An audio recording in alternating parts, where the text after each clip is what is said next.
Nous sommes très heureux de vous savoir encore scotché à ce programme de l'heure de l'évangile, une émission de la vision Les Pères et les Fils qui passe à pareille heure tous les dimanches sous les antennes de la télévision Mwangaza.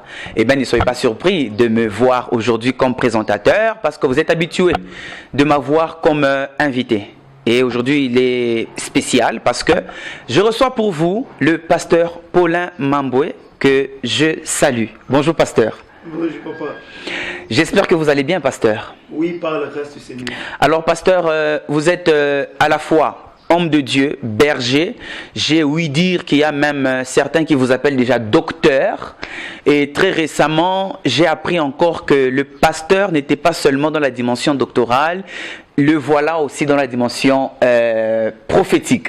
Mais avant d'arriver à ces niveaux-là, pasteur, il y a certainement les fidèles de votre église qui vous suivent, et il y a aussi vos étudiants, parce que vous avez une école biblique, on va en parler juste en briefing, qui vous suivent. Quelles sont les paroles d'entrée de jeu que vous avez à leur adresser? Oui, je bénis Dieu. La bonne nouvelle, c'est que le confinement prend fin, déjà bientôt. Gloire à Dieu. Nous allons reprendre tout normalement. Gloire à Dieu. Grand merci aux étudiants brebis de l'Église, ceux-là qui se sont soumis à la parole et au Saint-Esprit, parce qu'il y a eu confinement bien sûr, mais la parole n'a pas été confinée, le Saint-Esprit non plus, et même le patron de l'Église, lui, il n'avait pas porté de cache-nez pendant ce temps. Alors ceux-là qui étaient attentifs à l'Esprit du Seigneur et à la parole ont travaillé.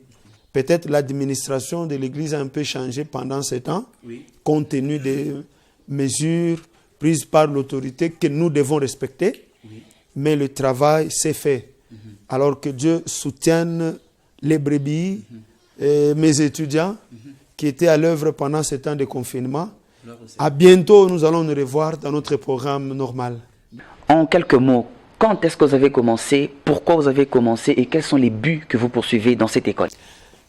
Oui, l'école a commencé depuis 2012. Mais la vision, je l'ai eue en 2000. C'est là que j'avais... Donc 12 ans de gestation. Oui. C'est là que j'avais entendu une voix qui m'a dit ceci: va dire à mon peuple de lire ma loi. C'était en 2000.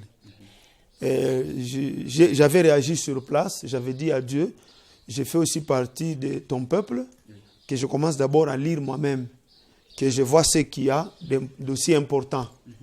Alors je me suis mis à lire la Bible à partir de 2012 et à partir de 2000. 12 ans après, je l'avais déjà lu plus de 40 fois.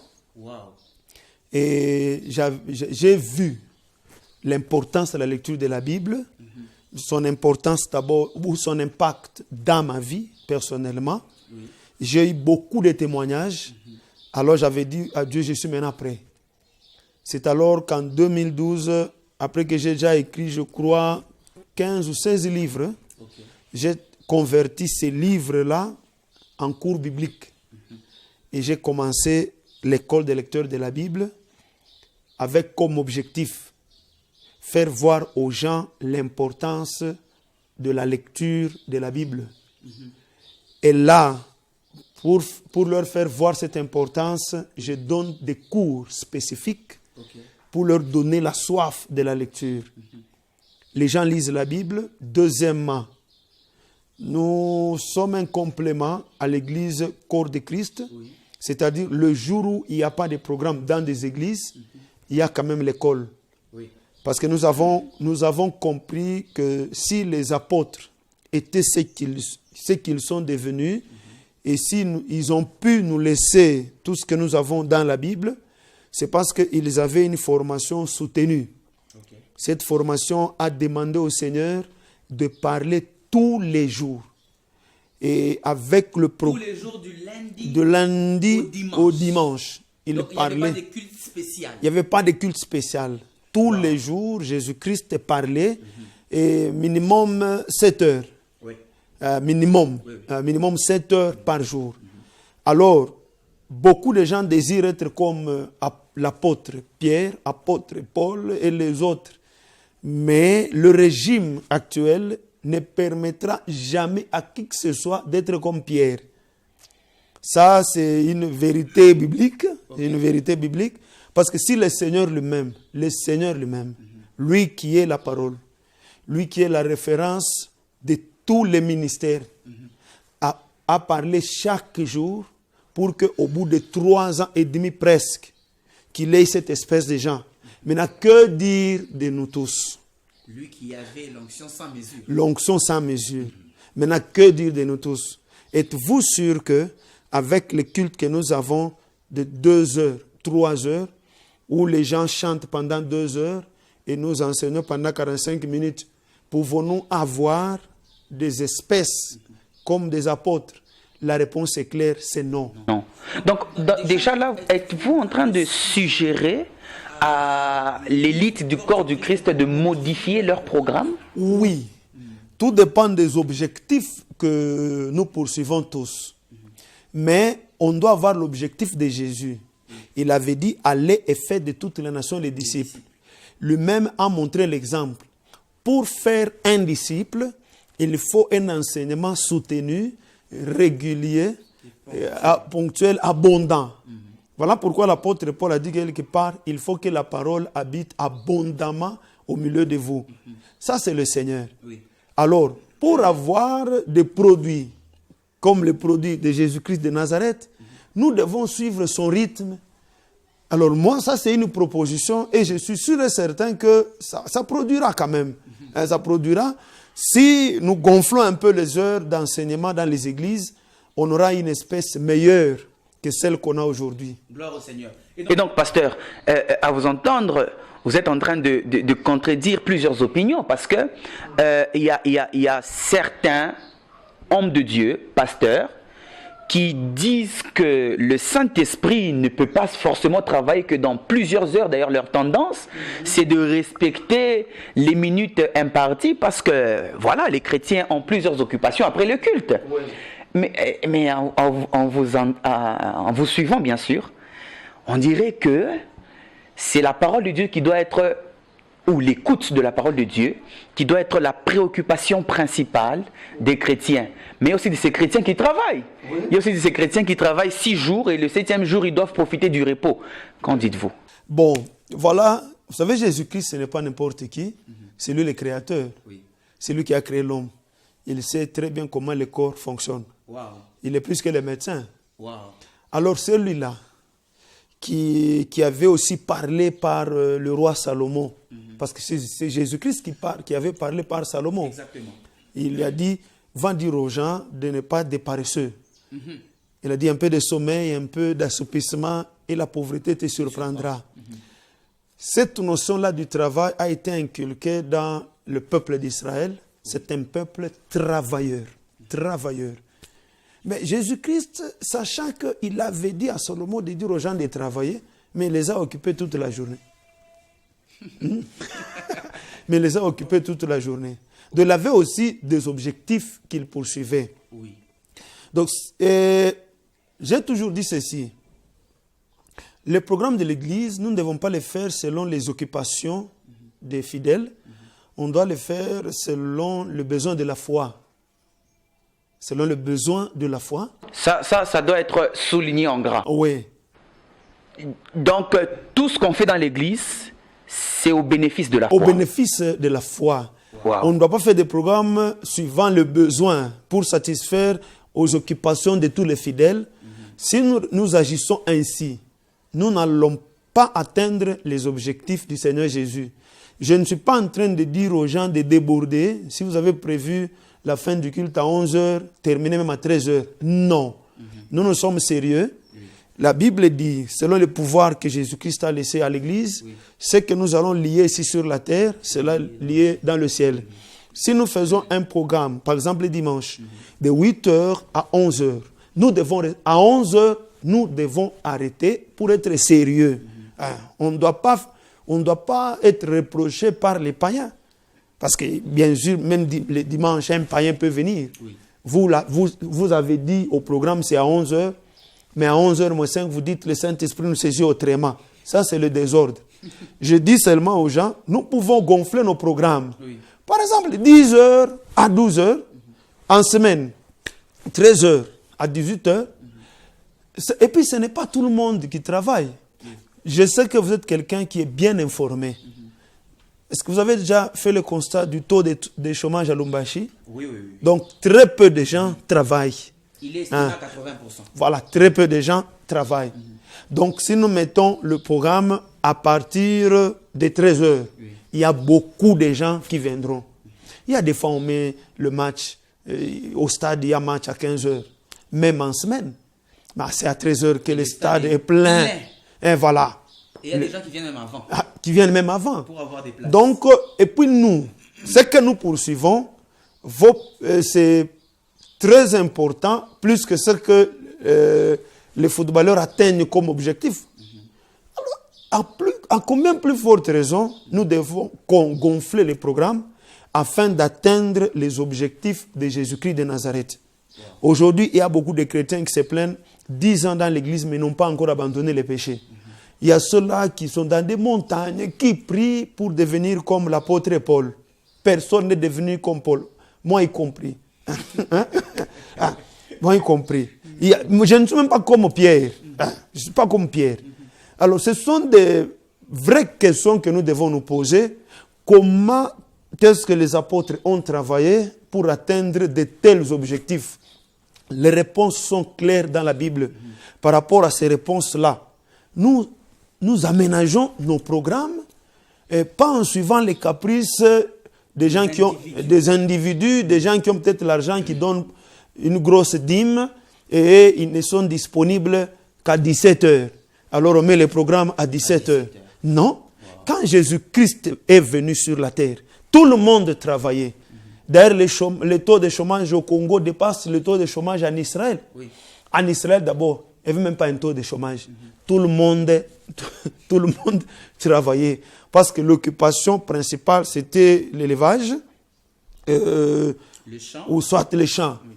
Alors, tout le monde, si tu n'es pas cultivateur, tu t'occupes des bétails. Donc, tout le monde presque travaillait. Mais quand Jésus-Christ était venu, il avait des objectifs à atteindre. Et il a travaillé pour atteindre ces objectifs-là en ne suivant pas les occupations des gens ainsi que leurs caprices. Qu'est-ce que nous poursuivons finalement? Nous voulons plaire aux hommes ou nous voulons travailler à leur transformation? Si c'est à leur transformation, alors prenons un programme conséquent, un programme qui produira.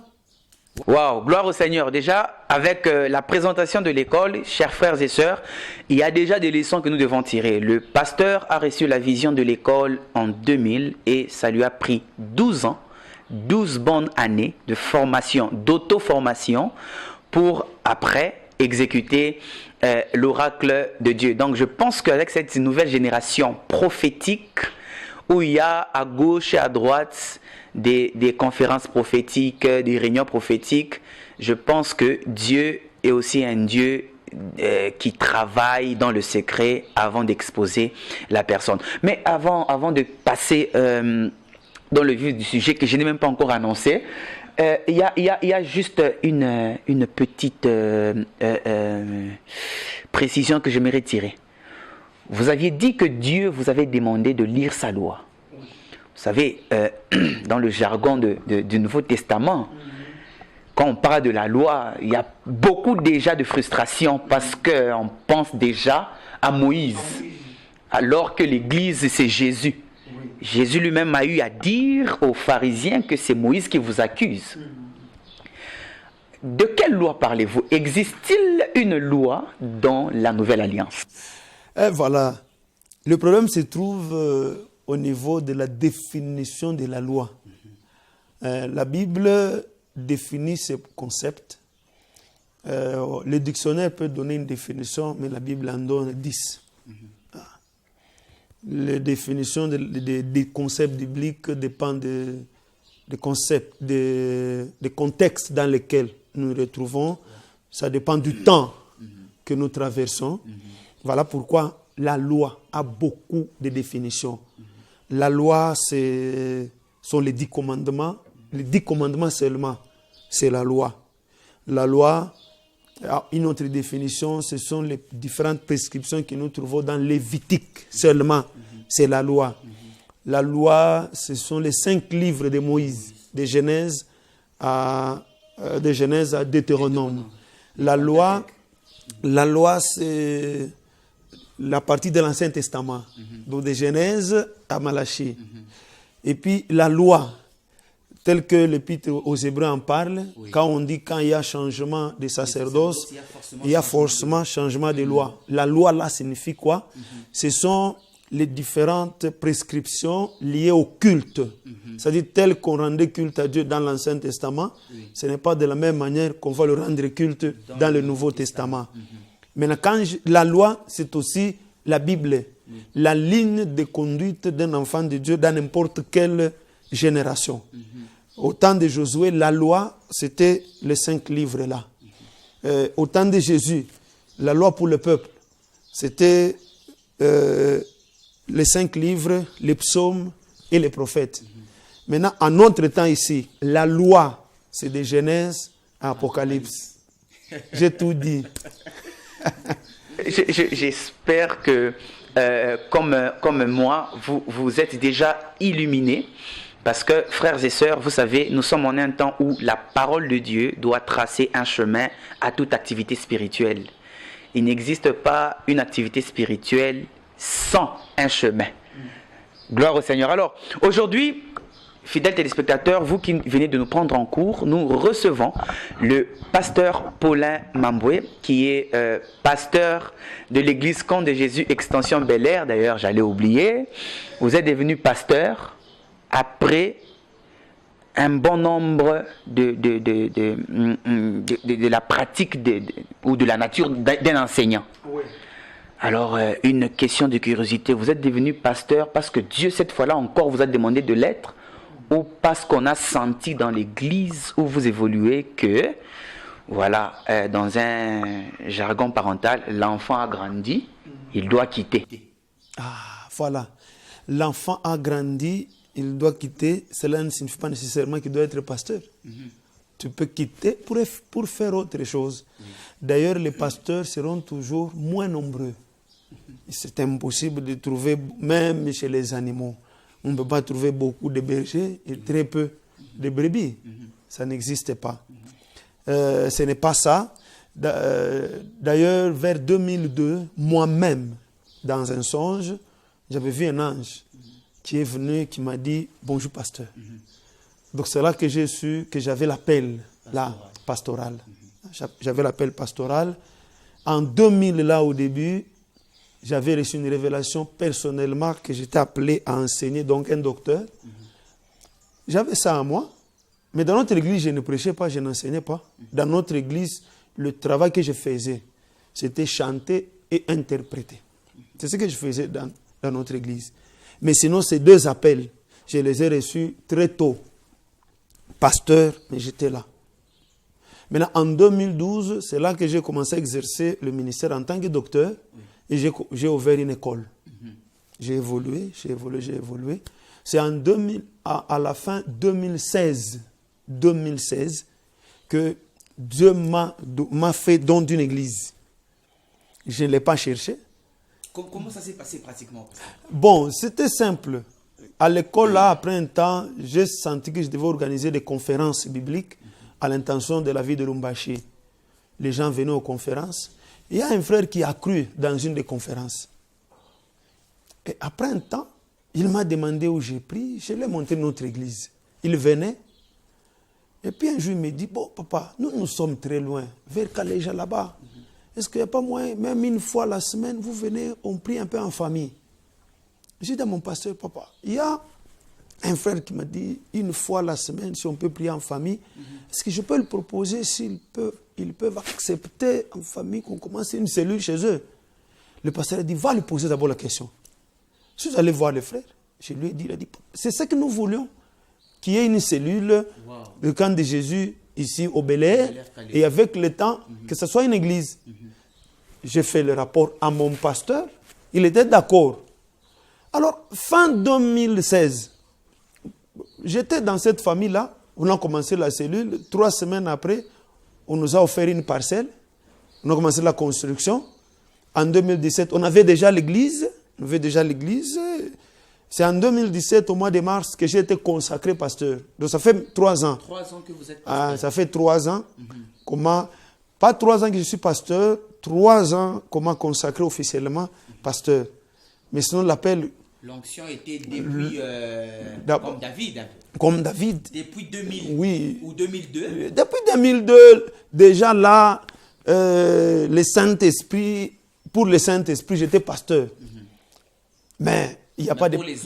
Pour les hommes, choristes. Et choristes. Il y a toute une histoire imbibée de patience. Je pense que même les jeunes qui nous suivent sont en train de circonscrire leur manière de répondre à l'appel. Oui. Il y a un temps où Dieu appelle, il y a aussi un temps où Dieu te met d'abord à l'école pour ne pas rater ta cible quand tu vas commencer ta mission. Donc le pasteur Paulin Mamboué est pasteur, docteur et je crois qu'il sera bientôt aussi prophète.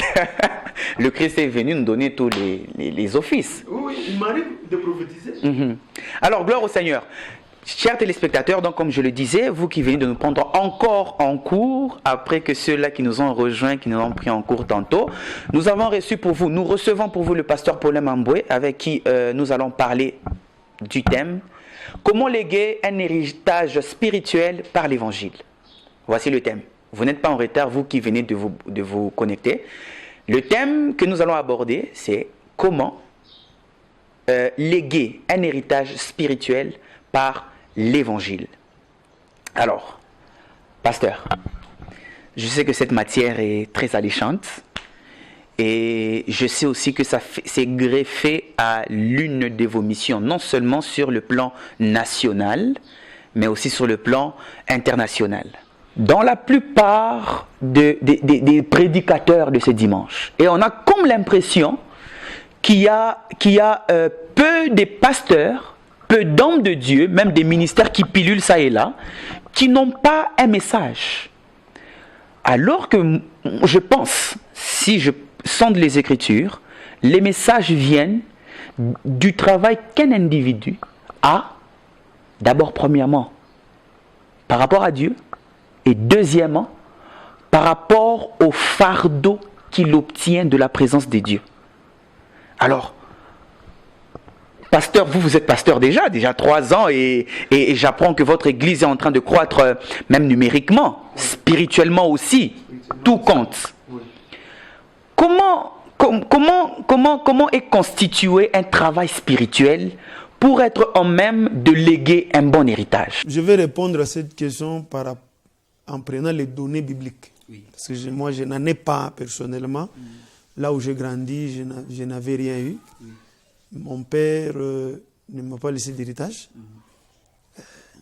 Donc, j'ai grandi dans un milieu un peu reculé, où la notion de l'héritage et autres, c'est une histoire que j'ai à apprendre. Quand j'ai quitté chez nous à la maison, alors je vais donner les données bibliques. Jésus-Christ lui-même d'abord, quand il parle dans Jean 17, il nous fait voir, dans sa prière là, adressée au Père, il dit au Père que je leur ai donné ce que j'ai reçu de toi. Donc le Père a pris le temps d'investir dans son Fils. Ici je parle de Jésus, Fils. Jésus, Dieu, ça c'est notre leçon. Ici je parle de Jésus, Fils. Le Père a eu le temps d'investir. Il a mis des choses dans le Fils.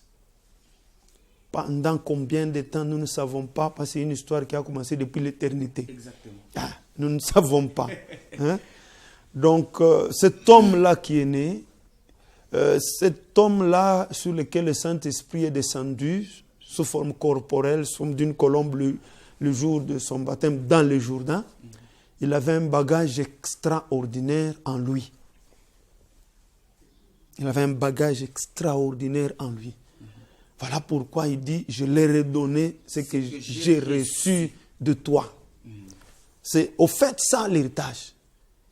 Maintenant, quand il est venu, il a pris 3 ans et demi presque pour déverser tout ce qu'il a reçu du Père dans ces gens-là, le 12. Il a commencé le premier jour, le deuxième jour, sans repos. Ça lui a pris presque 3 ans et demi pour mettre dans les 12 ce qu'il avait reçu du Père. Et dans Jean chapitre 15, c'est là qu'il conclut en disant « Vous, je ne vous appelle plus serviteur, car le serviteur ne sait pas ce que fait son maître. Je vous appelle ami, car je vous ai donné tout ce que j'ai reçu de mon Père. » Donc avant de penser à transmettre l'héritage, tu dois d'abord le connaître toi-même.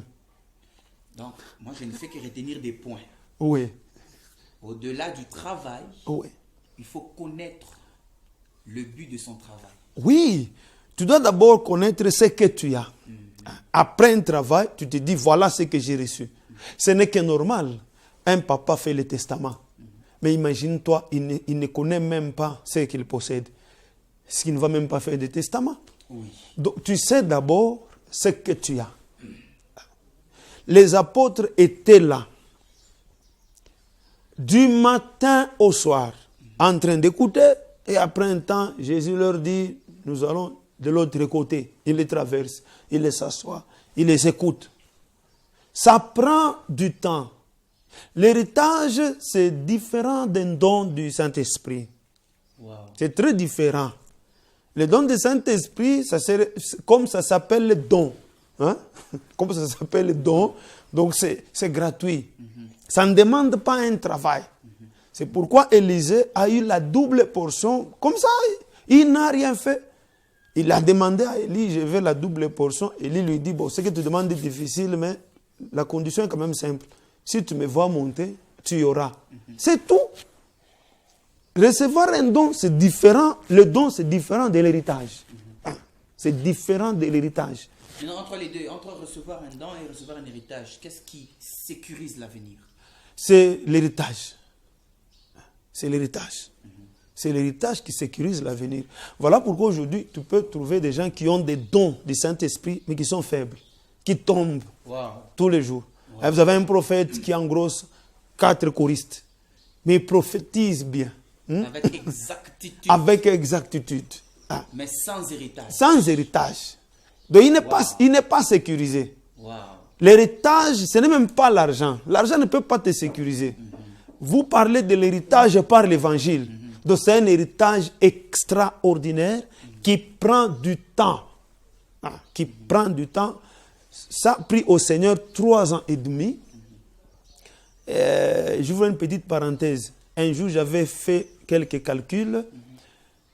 J'ai analysé les choses comme un étudiant sur le campus par rapport aux heures d'enseignement. J'ai calculé les heures d'enseignement que Jésus-Christ a utilisées pour avoir les 12. Pendant 3 ans et demi, moyenne 7 heures par jour. Tu as une idée de combien d'heures d'enseignement? Après les calculs, j'ai fait d'autres calculs, je me dis, donc pour avoir un tel individu, il faut tel nombre d'heures. J'analyse nos programmes. Je me dis, pour qu'on atteigne ce nombre d'heures-là, il faut faire même 80 ans à l'église. Les 80 ans inclus dans 3 ans et demi presque. Oui, selon nos programmes ici. Nos programmes ici, pour atteindre les nombres d'heures de l'apôtre, pour la formation de l'apôtre Pierre. Aujourd'hui, avec nos programmes ici, il faut même 80 ans. Tout ça, c'est pour déverser un héritage dans Pierre. C'est cet héritage-là qui avait fait la force des apôtres, qui a fait que ces gens-là ne sont pas tombés en cascade. Ils ont commencé la marche de la foi. Ils l'ont bien terminé. Paul a bien terminé. Il a dit à Timothée, j'ai combattu le bon combat, j'ai achevé la course et j'ai gardé la foi. C'est l'histoire des serviteurs qui tombent. La Bible n'en parle pas. Il y avait des disciples vraiment sérieux. C'est à cause de l'héritage. Donc aujourd'hui, le Saint-Esprit est là. Il fait des dons aux gens. Moi, j'impose les mains aux gens, ils reçoivent le don de par la langue, le don de prophétie. Mais ce n'est pas ça l'héritage. Ça, c'est un outil de travail. Mais c'est l'héritage qui nous sécurise.